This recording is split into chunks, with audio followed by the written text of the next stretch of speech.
በስመ አብ ወወልድ ወመንፈስ ቅዱስ አሐዱ አምላክ አሜን። ሰላም ንዓኹም ይኹን። ክርስትና ናባና ንኽበጽሕ ዝተኸፈለ ዋጋ ክንደይና ይንፈልጦ። ንሎሚ 25 ሕቶን መልስን ብዛዕባ እቲ ካብ ጥንቲ ክሳብ ሎሚ ዘለናሉ ዘመን ምእንቲ ቃል ኣምላኽ ዝተኸፈለ ዋጋ መልኪቱ ሒዝና ቀሪብና ኣለና። ክሳብ መወዳእታ ምሳና ጽንሑ።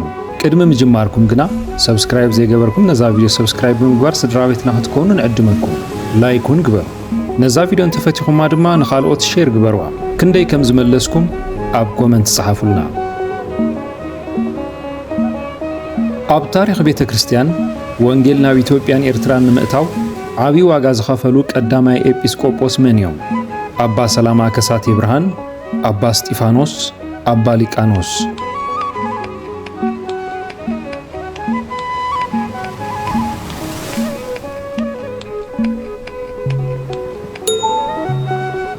መልሱ ኣባ ሰላማ ከሳቴ ብርሃን ወይ ድማ ፍሬምናጦስ እዩ።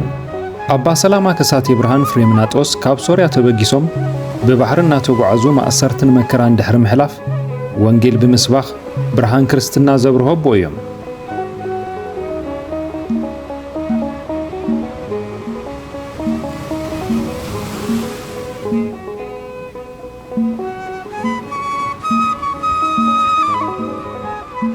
ንጉስ ሄሮድስ ኣግሪጳ ካብቶም 12 ሐዋርያት ብሰይፊ ዘቕተሎን መን እዩ?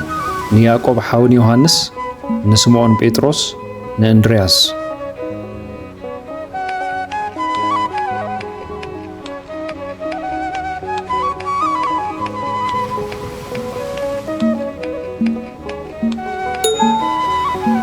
መልሱ ንያዕቆብ ሓዊ ዮሐንስ እዩ።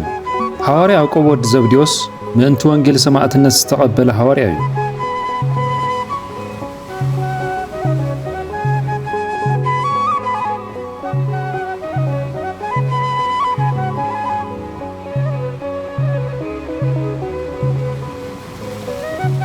ሕይወት ንኣይ ክርስቶስ እዩ፣ ሙማት እውን ረብሓ እዩ ብምባል ምእንቲ ወንጌል ሙማት ክብሪ ምዃኑ ዝገለጸ መን እዩ? ጴጥሮስ፣ ጳውሎስ፣ ዮሐንስ።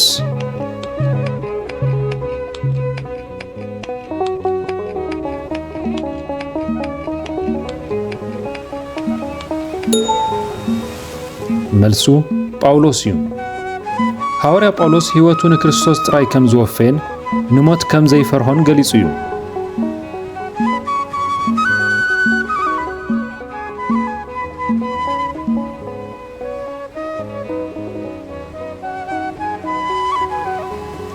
ጎይታና ኢየሱስ ክርስቶስ ንደቀ መዛሙርቱ ክሰዶም ከሎ እቶም ክሰግኹም እዮም ኢሉ ዘጠንቀቐሉ ካብ ምንታይ እዩ? ካብ ዕዳጋ፣ ካብ ምኵራብ፣ ካብ ሃገር።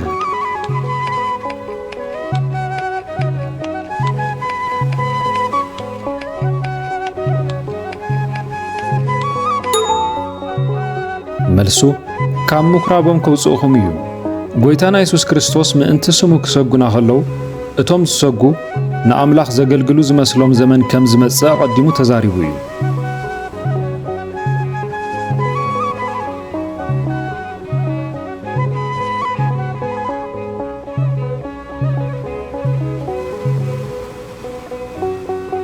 ኣብ ታሪኽ ቀዳማይ ጉዕዞ ስብከት ህዝቢ ብእምኒ ቀጥቂጦም ሞይቱ ኢሎም ካብ ከተማ ዘውፅዎ ንመን እዩ? በርናባስ፣ ጳውሎስ፣ ማርቆስ።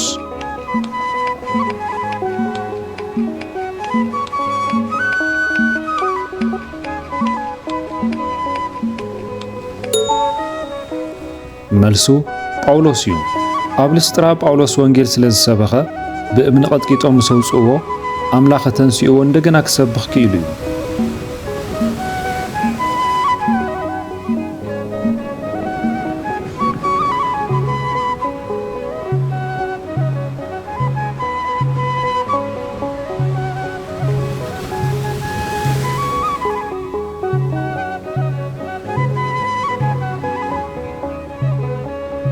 ኣብ ጥንታዊት ታሪኽ ቤተ ክርስቲያን ን86 ዓመታት ተገልጊለዮ ኣይበደለንን ብምባል ንወንጌል ክርስቶስ ብሓዊ ተቓጺሉ ዝሞተ ናይ ሰምርኔስ ኤጲስቆጶስ መን እዩ? ፖሊካርፕ፣ ኢግናጢዮስ፣ ጀሮም።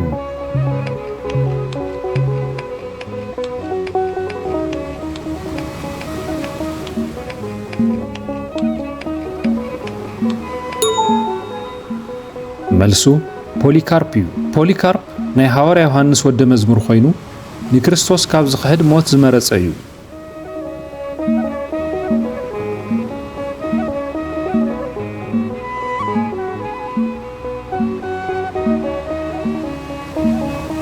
ጳውሎስ ንፊልሞን ክጽሕፈሉ ከሎ ንርእሱ ምእንቲ ወንጌል እንታይ ኢሉ ይጽውዓ? ናይ ክርስቶስ ኢየሱስ እሱር፣ ጽራግ መንገዲ፣ ናይ ሮም ዜጋ።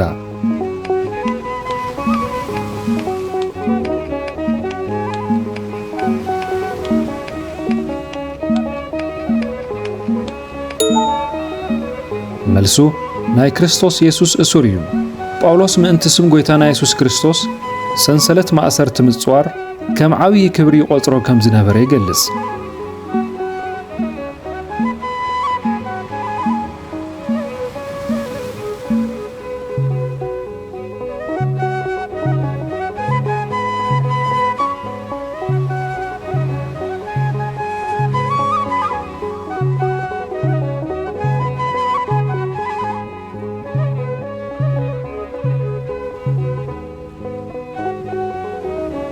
بمسرت ماتيوس 10 ምእንቲ ስም ጎይታና ኢየሱስ ክርስቶስ ክሳብ መዓዝ ዝዕገስ እዩ ዝድህን?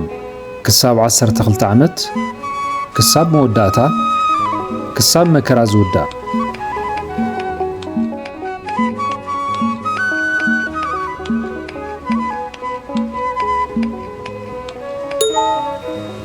መልሱ ክሳብ መወዳእታ እዩ። ምእንቲ ወንጌል መከራን ጽልእን ክመጽእ ከሎ እቲ ክሳብ መወዳእታ ጸኒዑ ዝዕገስ ከም ዝድህን ቃሉ ይገልጸልና።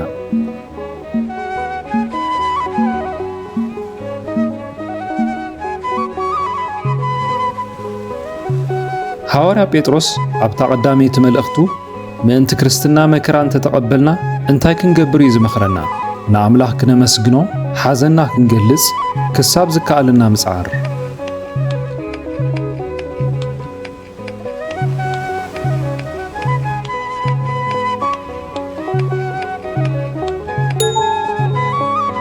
መልሱ ንኣምላኽ ክነመስግኖ ይግባእ እዩ። ከም ክርስቲያን መጠን መከራ መቐባል ነውሪ ዘይኮነስ ንኣምላኽ ነመስግነሉ ናይ ክብሪ መገዲ እዩ።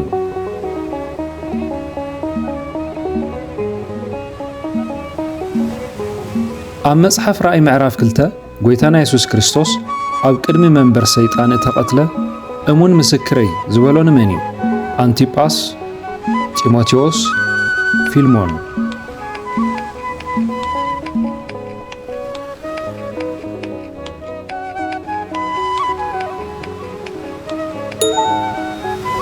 መልሱ አንቲጳስ እዩ።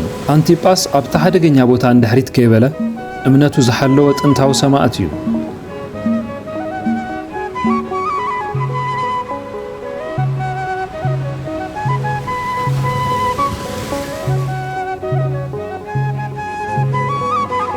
ጎይታና ኢየሱስ ክርስቶስ ስለ ጽድቂ ዝስደዱ ሰባት እንታይ ከም ዝረኽቡ እዩ ዝነግረና።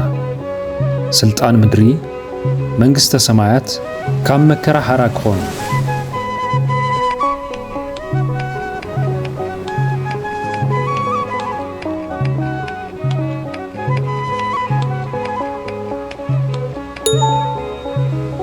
መልሱ መንግሥተ ሰማያት ናቶም እያ እዩ። ምእንቲ ጽድቂ መከራን ስደትን ዝቕበሉ ሰማያዊ ዓስቢ ከም ዘለዎም ጎይታ በሲሩ እዩ።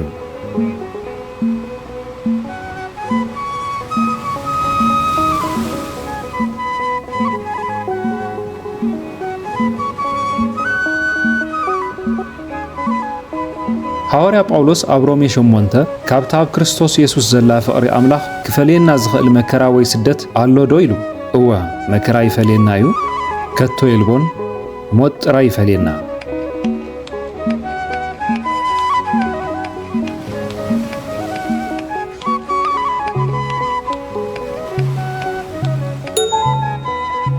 መልሱ ከቶ የልቦን። ምእንቲ ወንጌል ዝመጽእ ስደት መከራ ወይ ሰይፊ ከምኡውን ዝኾነ ምድራዊ ሓይሊ ካብ ፍቕሪ ኣምላኽ ከቶ ከም ዘይፈልየና ተጻሒፉ ኣሎ።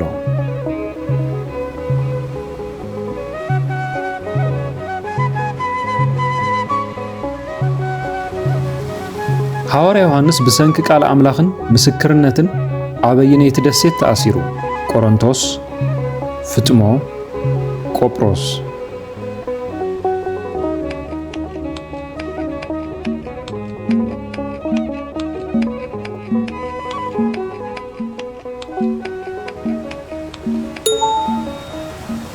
መልሱ ፍጥሞ እዩ። ዮሐንስ ምእንቲ ቃል ኣምላኽ ኣብ ደሴት ፍጥሞ ተኣሲሩ ከሎ መጽሓፍ ራእይ ጽሒፉ እዩ።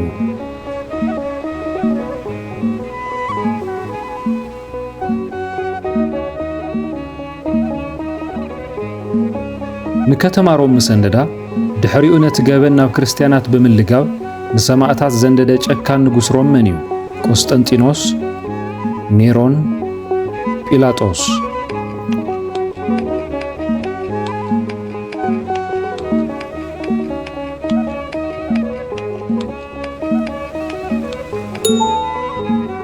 መልሱ ኔሮን እዩ። ንጉስ ኔሮን ንቐዳሞት ክርስቲያን ብጭካነ ብምስቃይን ብህይወቶም ብምንዳድን ዝፍለጥ ጨካን መራሒ ምንባሩ ታሪኽ ይምስክር።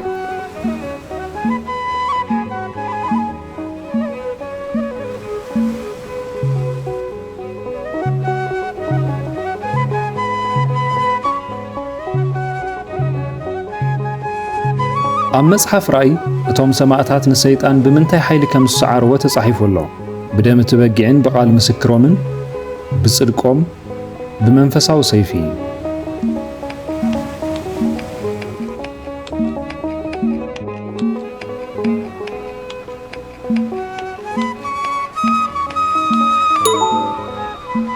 መልሱ ብደም እቲ በጊዕን ብቓል ምስክሮምን እዩ። ቅዱሳን ምእንቲ ወንጌል ሕይወቶም ክሳብ ሞት ኣሕሊፎም ብምሃብ ንጸላእ ሲዒሮምዎ እዮም።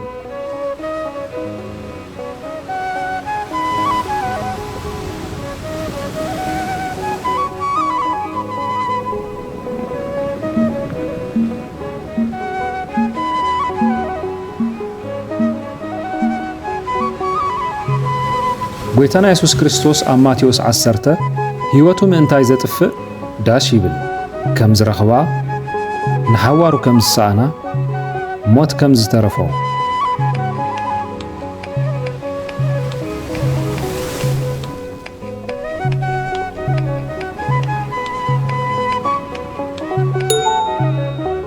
መልሱ ከም ዝረኽባ እዩ። ምእንቲ ወንጌልን ምእንቲ ክርስቶስን ሕይወትካ ምውፋይ ናይ ዘላለም ሕይወት ምውራስ ማለት ምዃኑ ይነግረና።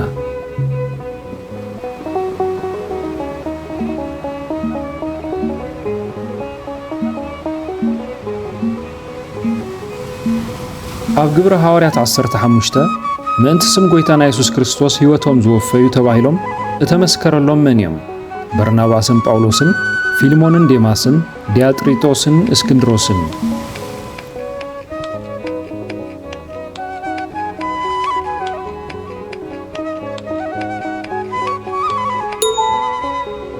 መልሱ በርናባስን ጳውሎስን እዩ።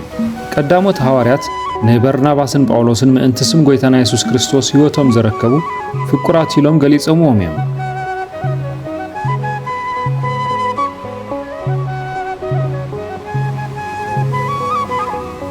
ኣብ መበል 20 ክፍለ ዘመን ኣብ ጀርመን ሂትለር ንዝገበሮ ዓመፅ ብምቅዋም ንሞት እተፈርደ ናይ ዘመናዊ ታሪኽ ሰማዕት መን እዩ? ዲትሪች ቦንሆፈር፣ ማርቲን ሉተር፣ ጆን ኒውተን።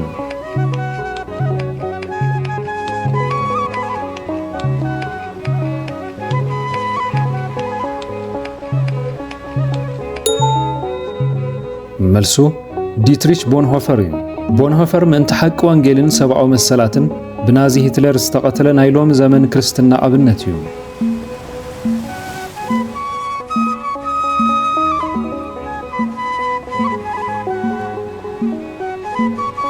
ጎይታና ኢየሱስ ክርስቶስ ኣብ ቅድሚ ገዛእትን ነገሥታትን ምእንታኡ ከቐርቡ ከለዉ እንታይ ክገብሩ እዩ ዝነገሮም? ኣይትጨነቑ፣ ሕደግዎም ህደሙ፣ ጠበቓታት ኣዳልዉ።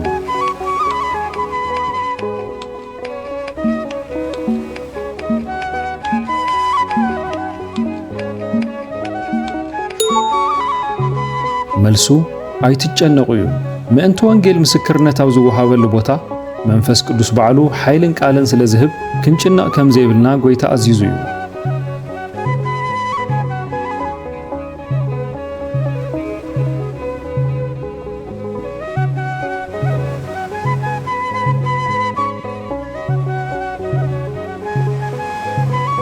ሐዋርያ ጳውሎስ ኣብ ካልኣይ ጢሞቴዎስ 4 ሰናይ ገድሊ ተጋዲለ ጉያይ ወዲኤ ድሕሪ ምባሉ እንታይ ከም ዝተዳለወሉ እዩ ገሊጹ። ሃብትን ስልጣን ምድርን፣ ኣኽሊል ጽድቂ፣ ናይ ሮም ንጉስነት።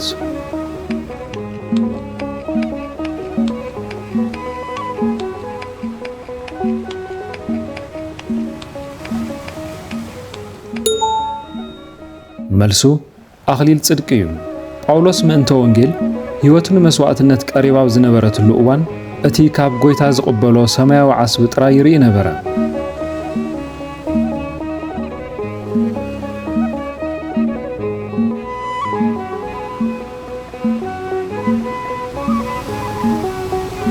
ጳውሎስ ምእንቲ ወንጌል ክሳብ ሰንሰለት ማእሰርቲ ከም ዝበጽሐ ክገልጽ ከሎ ቃል ኣምላኽ ግና እንታይ እዩ ኢሉ ኣይተኣስረን፣ ኣይጠፍአን፣ ኣይተሰብከን።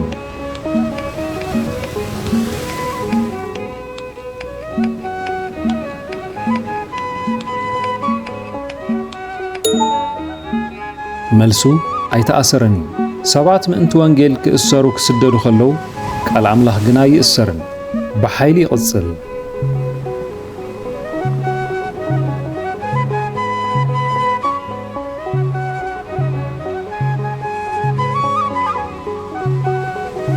ኣብ ታሪኽ ቀዳሞት ሰማዕታት ናብሮም ተወሲዱ ብኣናብስ ተበሊዑ ዝሞተን ኣነ ናይ ክርስቶስ ስርና እየ ዝበለን ናይ አንጾኪያ ኤጲስቆጶስ መን እዩ? ኢግናጢዮስ፣ ፖሊካርፕ፣ ጀሮም።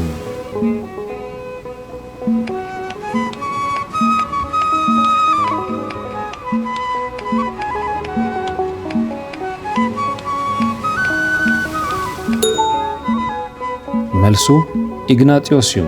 ቅዱስ ኢግናጢዮስ ምእንቲ እምነቱ ናብ መድረኽ ኣራዊት ክድርበ ከሎ ንሞት ብእምነት ዝተቐበለ ናይ መጀመርታ ክፍለ ዘመን ኣቦ እዩ። ኣብ ግብሪ ሐዋርያት 7 ምእንቲ ምስክርነት ክርስቶስ ብእምነት ተቐጥቂጡ ዝሞተ ሰማዕት ሊቀ ዲያቆናት መን እዩ? ፊልጶስ፣ እስጢፋኖስ፣ ሲሞን።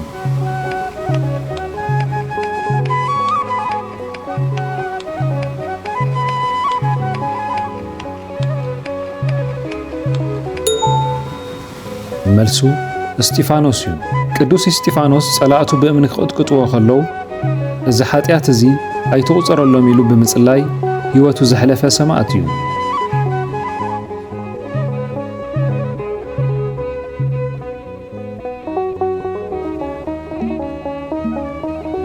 ኣብ መጽሓፍ ዕብራውያን 11 እቶም ናይ እምነት ጀጋኑ ምእንቲ ወንጌል ዋጋ ክኸፍሉ ከለዉ ዓለም እንታይ ከም ዝነበረት እዩ ተጻሒፉ ዘሎ። ዓለም ንዓኣቶም ትፈትዎም፣ ዓለም ንዓኣቶም ትበቅዕ ይነበረትን ዓለም ኣይፈለጠቶምን።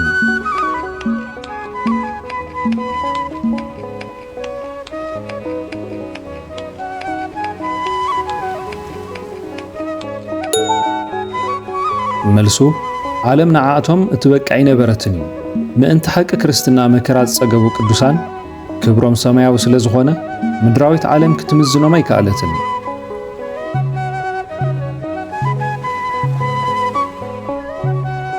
ሓደ ካብቶም 12 ሐዋርያት ዝኾነን ወንጌል ሒዙ ክሳብ ህንዲ ብምጓዓዝ ብኹናት ተወጊኡ ዝሞተ ሐዋርያ መን እዩ?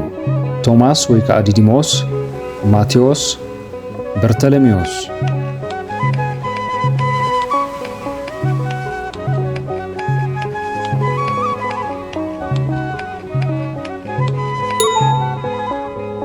መልሱ ቶማስ ወይ ድማ ዲዲሞስ እዩ። ሐዋርያ ቶማስ ናብ ርሑቕ ምብራቕ ኤስያ ወይ ድማ ህንዲ ብምኻድ ወንጌል ዝሰበኸን ኣብኡ ድማ ናይ ሰማዕትነት ኣኽሊል ዝደፍአን እዩ።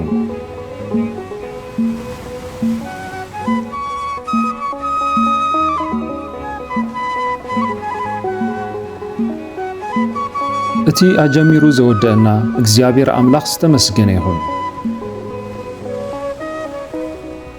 ክቡራት ተኸታተልቲ ክርስቲያን ትግርኛ ሚድያ ክሳብ መወዳእታ ምሳና ስለ ዝጸናሕኹም ነመስግን። ካብ 25 ክንደይ ሕቶታት ከም ዝመለስኩም ኣብ ኮመንት ጸሓፉልና። እዚ ትምህርታዊ መደብ ንክርስቲያናዊ ሕይወትኩም ክሃንጽ ተስፋ ንገብር።